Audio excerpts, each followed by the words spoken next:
Many people view the religion of Islam as a religion that's extremely restrictive, and not necessarily just non-Muslims, it could be some Muslims themselves, Muslims who were born into the religion and maybe lack the knowledge and the understanding.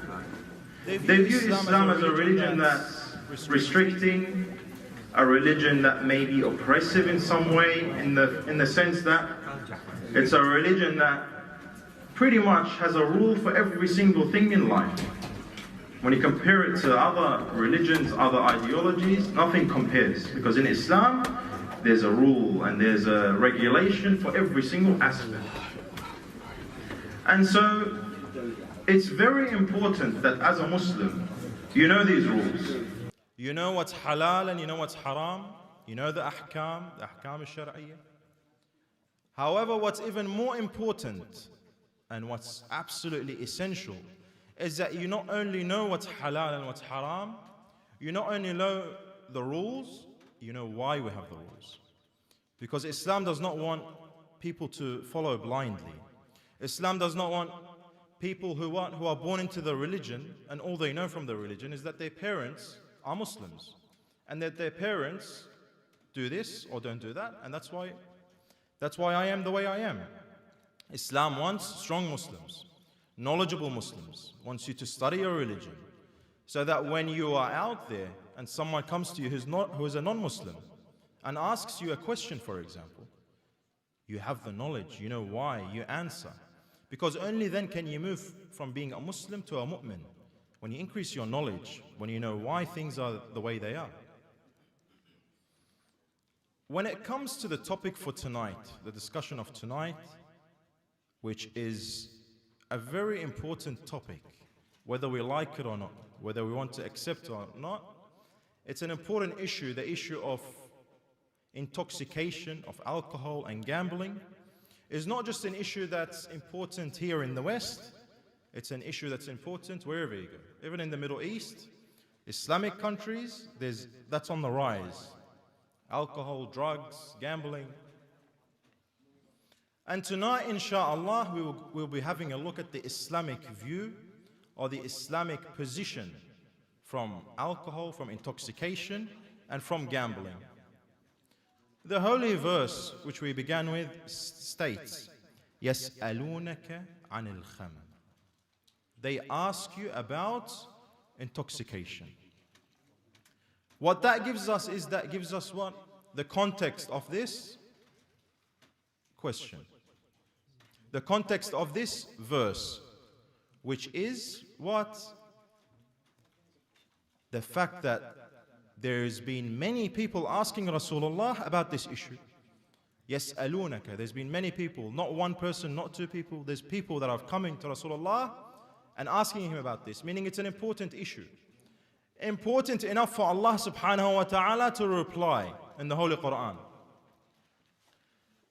To understand the context of this ayah, of this verse, you have to know that what were people like in the time of the early times of Islam, when the Quran was being revealed on Rasulullah. These people in Mecca, alcohol or wine specifically, was the main thing in their life, was a central aspect. It was the most important thing. Wherever you go, the sign of nobility, the sign of generosity is how much khamr, how much wine there is. If there's a gathering, the gathering is what? It's about wine. Or there has to be wine. The celebration, commemoration.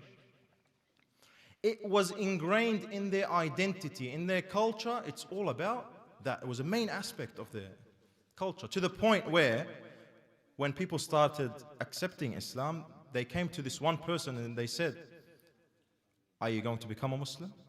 He said, "I heard that Muhammad, Allahumma salli ala Muhammad, that he prevents or he's forbidding the drinking of wine." They said, "Yes." He said, "Then I won't be a Muslim." Another man, he wants to become a Muslim. He's about to become a Muslim. They tell him, "Did you know that the Prophet forbids wine?" He said to them, "Oh, if that's the case, tonight is my last night. I'm going to drink as much as I can all night until the morning, and then I'll become a Muslim. I need to have enough.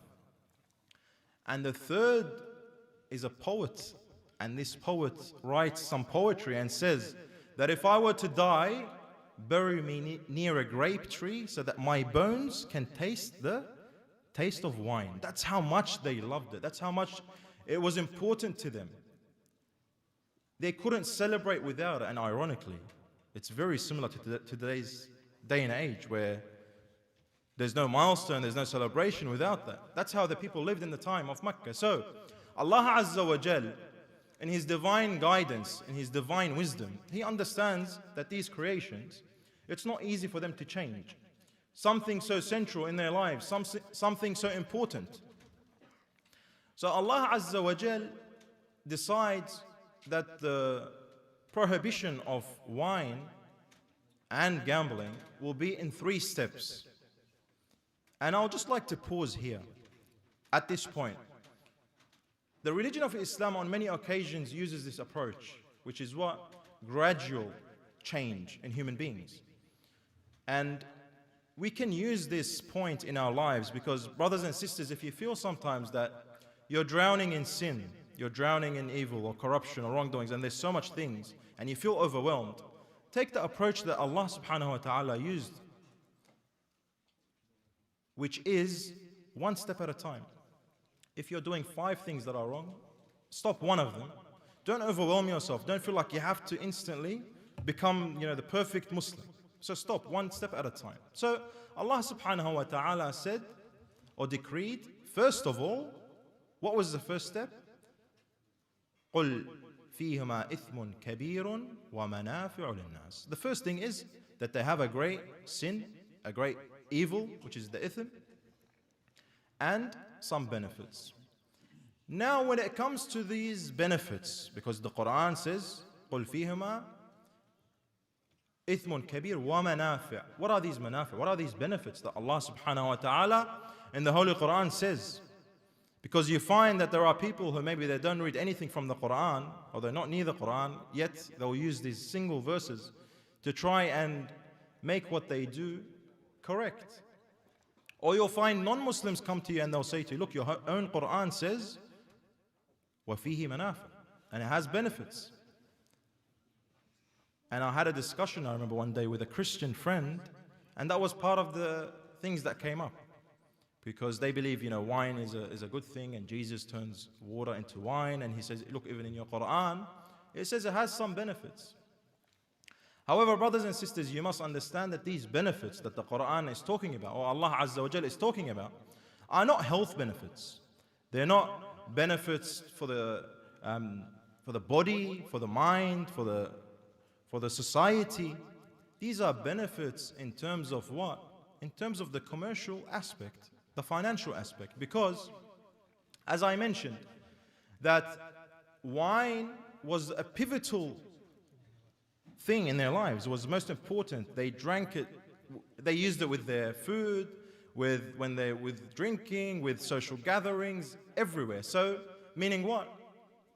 When you have a product like that, meaning there were people who were trading the product, there were people who were importing it or exporting it, there were people who were benefiting financially from it, and Allah Azza wa Jal acknowledges that yes, it has a ithmun kabir, there are some benefits. These benefits are what? The commercial benefits, the financial benefits. Because you find that today, in the commercial world or the economical world, the benefit is classed as what?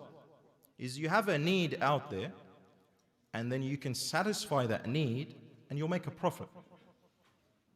Regardless of the ethics, regardless of what's right or wrong. Because you find today there are companies that sell harmful products, like cigarettes, for example. They're allowed to sell it. This is their thought process. There's a need, people want it. We're going to provide that product, we're going to satisfy that need, and we're going to make a profit at the end. There's no ethics. They say the ethics, will leave that for the health experts or others to discuss. However, Islam's point of view in regards to the economical aspect is that ethics are always with the economics. You can't split the two. You can't sell a harmful product, for example. You can't deal in a haram product.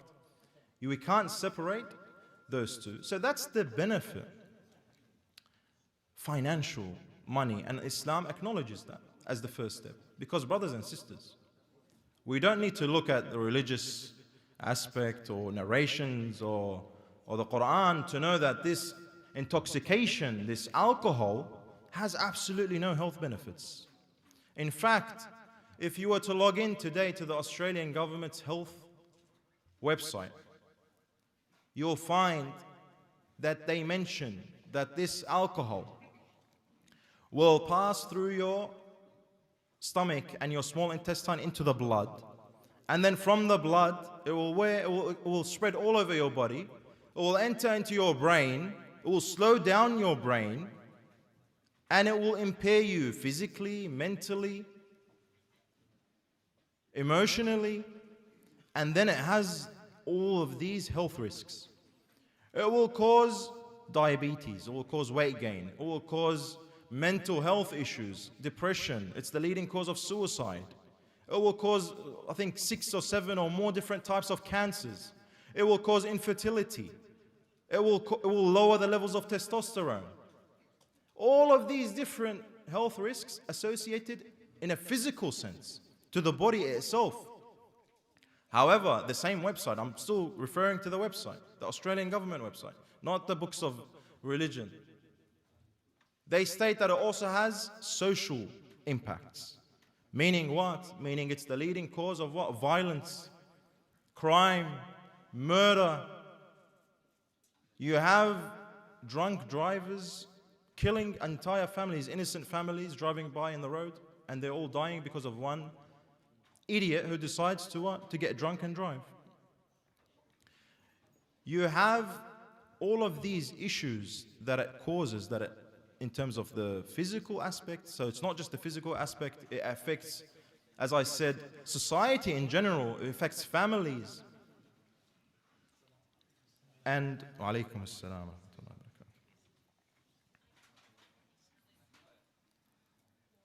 And so alcohol, brothers and sisters, this khamr, can reduce the inhibitions of the human. It's a khimar, and khimar in Arabic translates to a covering. It's covering the mind of the human being. And what is that human being? Allah subhanahu wa ta'ala, when He says, وَلَقَدْ كَرَّمْنَا بَنِي آدَمَ, we have honored mankind, we have honored the human with what? What makes you special? Is that mind that Allah subhanahu wa ta'ala gave you. Because if you were to take that mind away from that human, what is the human? What is left from the human? He's like an animal, actually worse than an animal. Because some animals, even without their mind, they have benefits. Like the cow, for example, you can use the skin as leather. You can take milk. You can eat the meat. This human being takes his mind, he's nothing, he's worthless. Some insects will be better and will have more use. So this khimar, this covering will take away your humanity, will take away that which Allah Azza wa Jal made so sacred. And that's what causes all these issues. And Imam al-Sadiq alayhi salam, he has a narration which he says that when a zindiq came up to him, someone who is a person who drinks alcohol, he told him, "Oh Imam, why did Allah subhanahu wa ta'ala make alcohol or wine forbidden when it's such a tasty drink?" This is what the Imam replies. He says, حرمها لأنها أم الخبائث ورأس كل شر يأتي على شاربها ساعة يسلب لبه فلا يعرف ربه ولا يترك معصية إلا ركبها ولا حرمة إلا انتهكها ولا رحما ماسة إلا قطعها ولا فاحش إلا آتاها والسكران زمام بيد الشيطان إن أمره أن يسجد للأوثان سجد وينقاد حيثما قاده. He says this alcohol, this inhibition of that mind will cause that person to what? To cut off all his relationships, to lose all of his values and principles, and he will become as if he has a leash. Shaitan has a leash on his neck and will direct him. Go right, go left, and if the shaitan orders him to bow down to the idols, he'll bow down to the idols. And we have other narrations that say someone who drinks alcohol and continues to drink alcohol, don't bury them with the Muslims. And then we have a narration that those who persist and continue with the drinking of alcohol, that on the day of judgment, they will be taken to a valley in hell called Al-Sakran. Al-Sakran, this valley in hell, hell itself complains from how hot it is. This is the what? The destination for these people. So, brothers and sisters, we talked about the health aspect. We talked about the science. And we talked about what Allah Azza wa Jalla and what Ahlul Bayt have to say about the impacts of this alcohol. So then why do people drink it? Doctors, surgeons, here in the West, the non-Muslims, they know the impact more than anyone probably. They explain the impacts to their patients, yet you find them drinking. And they love drinking, and they'll finish, their surgeries, they'll have a long day and they want to go out and celebrate, and they have to have the bottle of wine ready up in their rooms. So why? Because it's a habit. Because they've developed a habit, and people are worshippers of their habits. Allah subhanahu wa ta'ala says, "A'budullah," worship Allah. These people worship what? They worship habits. It's ingrained in their culture, it's ingrained in their society. Just like the people of Mecca, people today are the same. Can you celebrate a milestone in your life? Can they celebrate an anniversary or a birthday or whatever it is without popping a bottle or drinking a glass? It's habit. It's something that they cannot get rid of. That's one reason. The other reason which you'll find people coming to you of why they drink, they put the blame on Allah Azza wa Jal sometimes. They say, look, what is this world? What is this dunya? It's all ham, it's all worry, it's all struggle, financial stress, emotional stress. I have problems at home, with my children, at work, and I want to escape these troubles. Let me drink something and escape. And are they actually going to escape these troubles? Are they getting away from these problems? All they're doing is they're getting a temporary relief. Couple hours where they forget. And then they're going to come back. The problems will still be there waiting for them. The problems are not going away. In fact, that's the coward's way. That's the coward's way out. Because if Allah subhanahu wa ta'ala made you strong, Allah subhanahu wa ta'ala gave you will, gave you intellect, Allah subhanahu wa ta'ala is not going to put you through some difficulties in life without Him knowing that you have the strength, and He's given you the strength to overcome these difficulties. The coward's way is to try and forget for a couple of hours. Allah subhanahu wa ta'ala says you have will, irada, and you have temptation.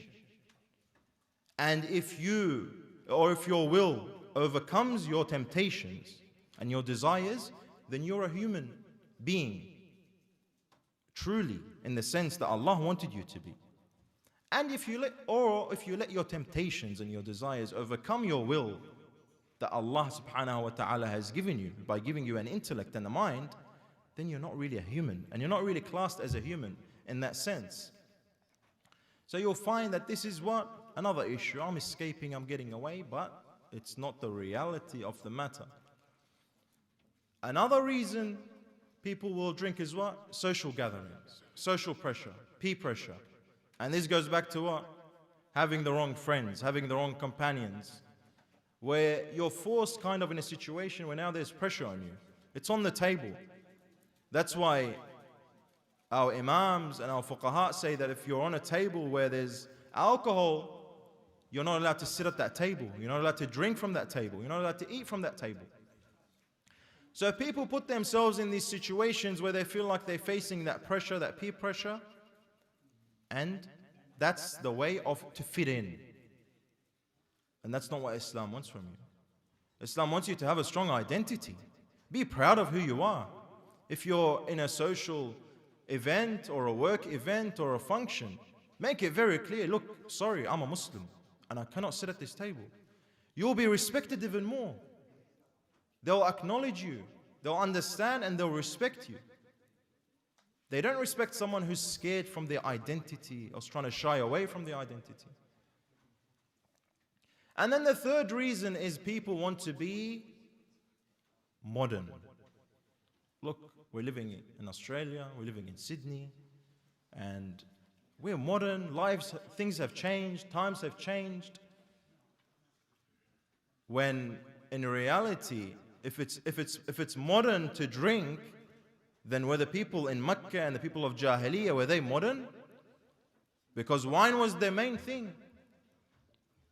You see, that's the problem today when a Muslim doesn't have a strong identity or does not even know what his identity is and thinks that to be modern, I need to change, or I need to fit in, or I need to do these things, these actions. I need to loosen my hijab and show my neck and show my arms and show my feet and walk in the street because it's modern. We need to change, keep up with the times. If you want to be modern, then grow your mind, grow your intellect, learn something, learn some knowledge that you can use to help yourself, your family, your community, society. Learn about your religion. That's being modern. Understand the world around you. Being modern is not to dress a specific way or to drink alcohol or to go there and there. That's the false and the completely wrong understanding, my brothers and sisters. So you see that this thing that was a central thing for the people in Mecca, and Islam came to change in gradual steps, in 3 different steps. You find that when people come and say Islam is strict, Islam is oppressive, Islam is too regulated, it's because look at the trouble that are happening now. Look at the problems that are happening today here in countries like Australia, like America, like Europe, in the West. The problem that alcohol has today on this society. Domestic violence on the rise. Husbands getting drunk, beating their wives, killing them.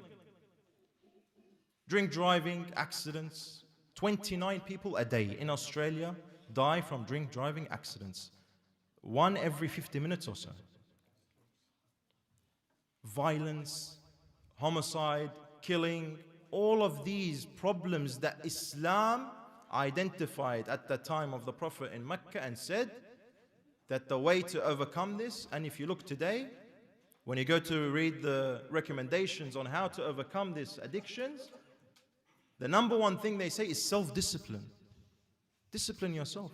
And that's what Islam teaches. That's the main thing that Islam teaches is self-discipline. Discipline yourself. Learn that you are stronger than these temptations or desires that you may have. Overcome these desires and temptations, and you'll be able to overcome anything in life. And so that is Khaba'ith, the mother of evil and malice. يَسْأَلُونَكَ عَنِ الْخَمْرِ وَالْمَيْسِرِ. The second aspect, brothers and sisters, is gambling. And unfortunately, before I spoke about this topic tonight, I had other topics to talk about, but after speaking to the youth in the community, they said that one of the biggest issues today is gambling. This maysir. Maysir in Arabic, what does it mean? Something easy. Easy money. It comes in easily, but it also goes out the same way, easily. Why is gambling haram in Islam? A number of different reasons. The first is that gambling will cause hatred between people in general. Why? Because if I was to sell something, if I was to buy something for $10, sell it to you for $12, and then you go on and sell it for 14 or 15, and you make a profit, everyone's happy. I've made my profit, you've made your profit. There's no hatred, there's no need for animosity, there's no need for us to become enemies. However, when in gambling, I sit at the table with you and we gamble, and then I take $1,000 from you. For what? Have I put any effort in? Have I deserved to gain that money? No. So what ends up happening is people develop animosity and hatred with each other. Because why? Because they don't see that there's any value being exchanged. And so it's an illegitimate transfer of money. Because in Islam, the transfer of money has to be with what? There needs to be some exchange of goods or services or value that's been added. The other impact that it will have on society is what? Is that gambling, because it doesn't add any value, it's not really helping the community or the society. Because when I make profit through a product, for example, I import a product and I make profit from that, I've made profit, but I've also helped people by providing a product for them to sell. And then that person will hire a shop, for example, and sell the product. So everyone in the chain, or everyone in that cycle of individuals in the community and society benefit. However, with gambling, it's just a transaction. Money goes out from one pocket, enters into the other pocket with absolutely no value, absolutely no service or product that's been provided. The major issue today, brothers and sisters, is that, as I said, there's no ethics involved.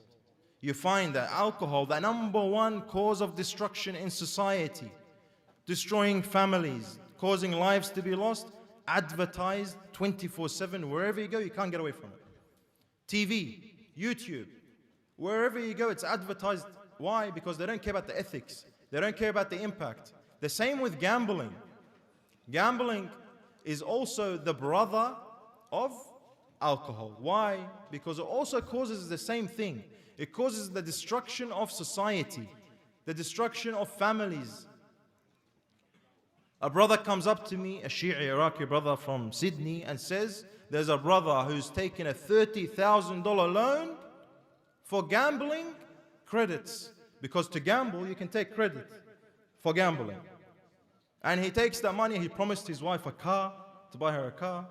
Instead, what does he do? He takes that $30,000, gamble. Because it's easy money, because the thing is, you win once, maybe, you get encouraged, you think, what? It's a good way of doing it, and it's an addiction. People get addicted to it, and it's a problem. And you start small. Today, the problem is you start small.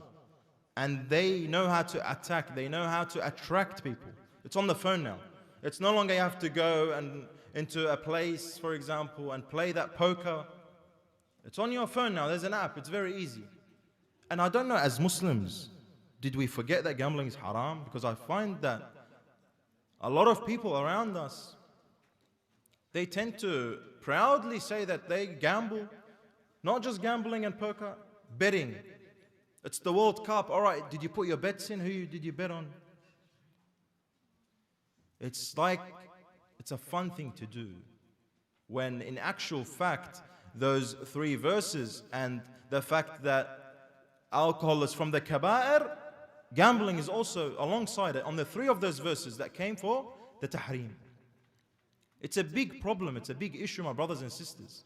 And sometimes you take it lightly. I saw a video recently where a young man, non-Muslim, he was saying it felt like it wasn't real money because it's on the app. It's a game. You think you're playing. Kids are used to playing. That's why Imam al-Sadiq alayhi salam says, don't let the children play with the toys or the tools of gambling. He says because they'll grow up thinking what? Thinking that gambling is okay. Today you have apps designed like maybe even kids games that are for gambling. You put credit, you put money in, and you lose your money, brothers and sisters. And on the first night we mentioned that one of the things you'll be asked for on the day of judgment before you leave your grave or before you enter into paradise is وَعَنْ مَالِهِ مِنْ أَيْنَ اكْتَسَبَهُ وَأَيْنَ صَرَفَهُ. And your money, where did you get it from? And where did you spend it?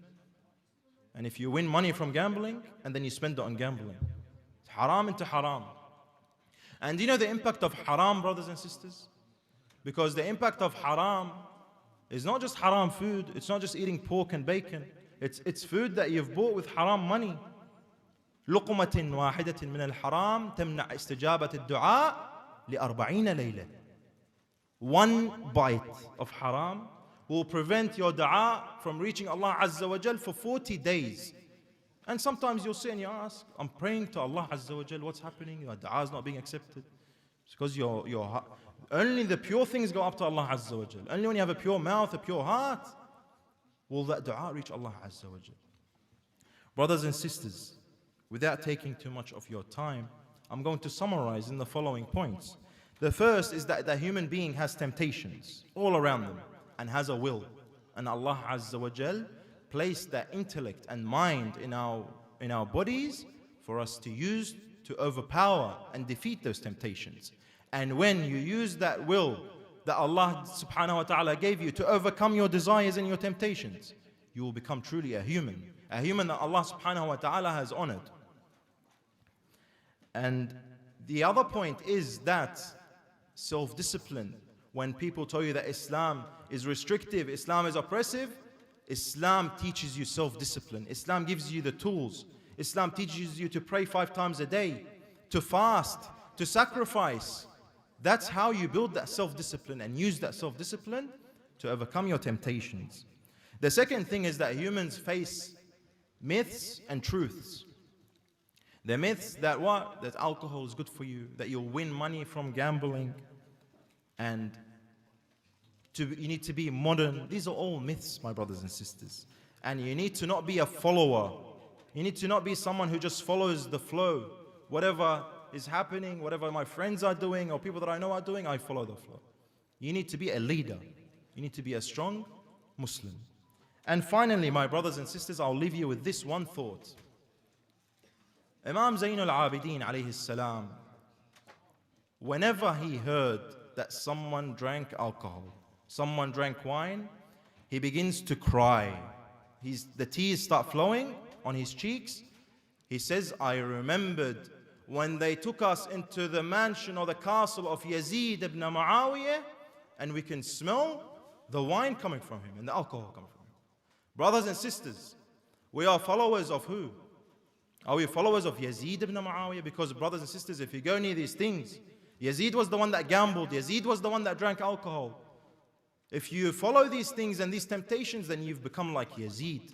And I ask you all, my brothers and sisters, to be like Imam Hussein, Imam Abu Abdullah al-Hussein, who was the symbol of strength, the symbol of sacrifice and self-discipline. May Allah Azza wa Jal guide us all and guide our youth to the right path and avoiding all of these corruption and these acts that are from the devil. أقول قولي هذا وأستغفر الله لي ولكم وآخر دعوانا أن الحمد لله رب العالمين ورحم الله من قرأ سورة المباركة الفاتحة إلى أرواح أموات الحاضرين أرواح شيعة أمير المؤمنين من ليس لهم ذاكر وإلى روح خادم الإمام الحسين المرحوم أخي مصطفى الرماحي الصلاة على محمد وآل محمد.